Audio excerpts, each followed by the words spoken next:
As an officer, you're not just posted in India, but at times you might have a UN posting or you might be representing India on an international forum. So there you are expected to be well spoken, and when you interact with others, you might be expected to interact in English. Hello and welcome to Wisdom Warriors. My name is Khushbu and today we'll be talking about our strategy to score 80 plus marks in the English paper. So you know the norm. If you haven't grabbed a pen or a paper already, please do so that we can quickly get started.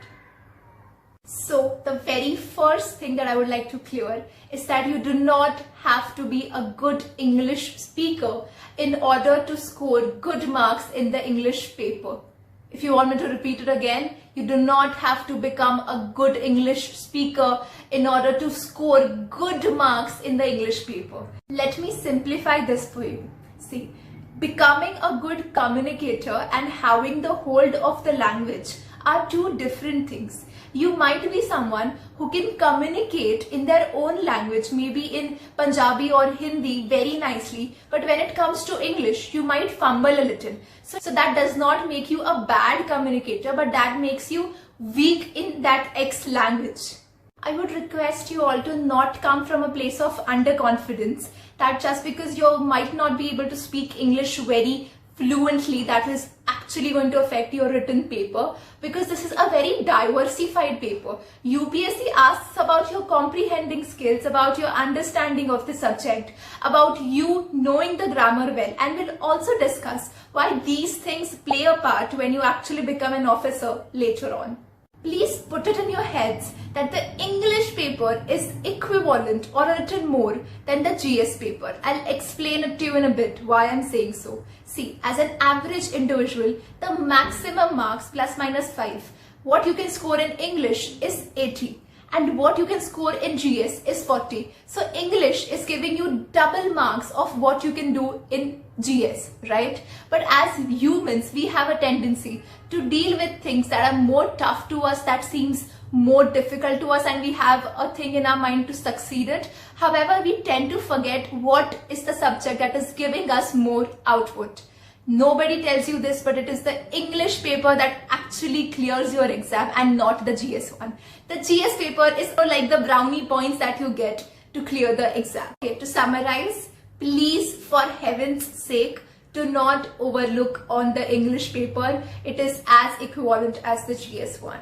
So now let us jump to our next step, that is divide and rule. Just to make it a little interesting, we can divide the paper into two teams, Team Charlie and Team Delta. The very profound members of the Team Charlie are spotting the errors, prepositions and determiners, parts of speech, direct and indirect speech, and voice. The members of the Delta team are close test, comprehension, S1, S6 and PQRS. We have to defeat Team Charlie. This is the book which is going to help us do that. This book is not only meant to improve your grammar, but also understand the depth of the subject, the adjectives, the prepositions, the nouns, verbs, determiners, everything. You'll get this in one book. If you are someone who's very keen to improve their English language, this is the book that I would like to recommend to you. I gave this book a read in my 9th grade and it changed my life. And if you want a book which is a whole package, like you ask for it and it is in it, it is the none other than the SP Bakshi book, which is recommended by all the people out there.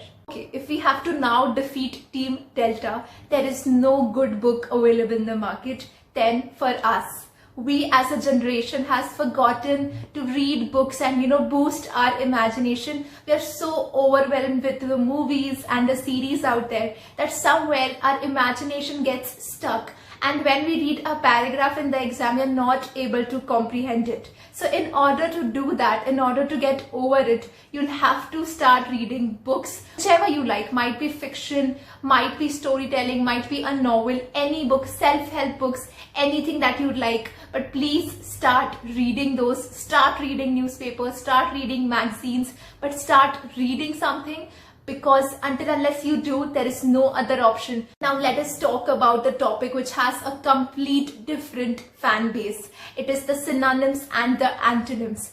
Are you someone who goes to the paper and see new words every time, no matter how many newspapers you circle?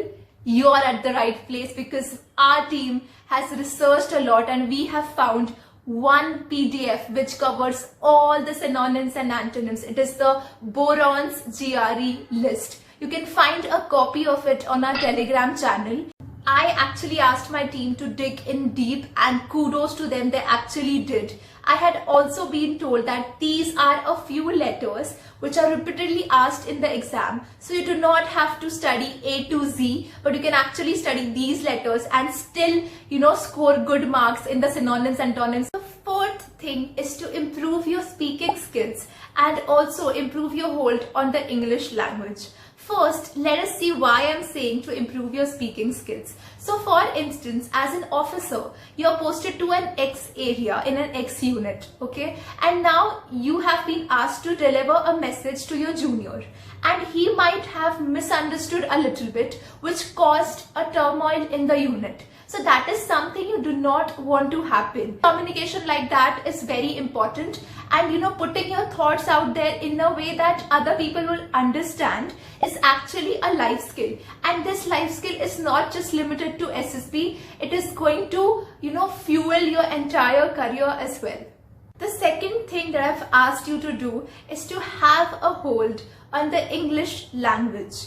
As an officer, you're not just posted in India, but at times you might have a UN posting, or you might be representing India on an international forum. So there you are expected to be well spoken, and when you interact with others, you might be expected to interact in English. So that is why it actually comes in hand. The last thing is to practice. Practice the PYQs, practice the NDA questions, and practice as much as you can. There are a lot of sources on the internet available, because when you give the English paper, you have the confidence that you have cleared it and you have cleared it with good marks. The kind of sense that you enter for GS paper is different, and it actually affects your GS paper as well.